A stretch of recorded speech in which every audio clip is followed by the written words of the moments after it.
কিশোরগঞ্জের ভৈরবে বেড়েই চলেছে চুরি ছিনতাইয়ের ঘটনা। স্থানীয়দের অভিযোগ, দিনে দুপুরে পথচারীদের সর্বস্ব লুট করে নিচ্ছে ছিনতাইকারীরা। আবার ছুরিকাঘাতে আহত হয়েছেন অনেকেই। এই অবস্থায় আতঙ্কে দিন কাটাচ্ছেন তারা। অবশ্য পুলিশ সুপার বলছে এখন পর্যন্ত ৮৩ জন ছিনতাইকারীকে আটক করা হয়েছে। অপরাধ নিয়ন্ত্রণে কাজ করছেন তারা।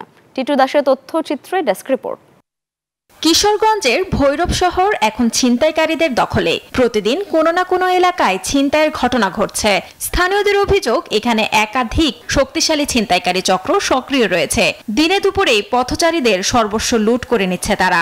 আবার ছুরিকাঘাতে আহত হয়েছে অনেকে। এই ঈদে জামা জুতো অ্যাকসেসরিজের ডিসকাউন্ট। আমার মামার কাছে সবার কাছ থেকে ব্যাগ, পর্দা, মোবাইল, আমার ভাইয়ের মোবাইল সবকিছু লাইকা দিছে। আমার কাছে কিছু পাইছে না দেখে আমার ফুসাইছে, হাতের মধ্যে ফুসাইছে। ওদের গেটটার সামনে ওই আর সাইডে মিল্লা ছয়টা একটা দিলে লিস আর একটা ছুটা আমার পাশে গেছে। এদের হাতে কি ছিল?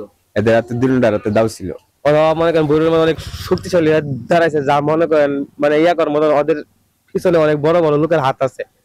এই জন্য মনে করেন আমরা ওদেরকে কিছু বলতে পারি না।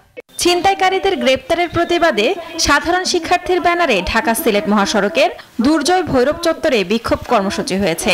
অপরাধীদের দ্রুত গ্রেপ্তারেরও দাবি জানান তারা। ভৈরবের মধ্যে যে ছিনতাইকারী বা মাদক ব্যবসায়ী আছে, এদের প্রত্যেকের লিস্ট অলরেডি থানার মধ্যে আছে।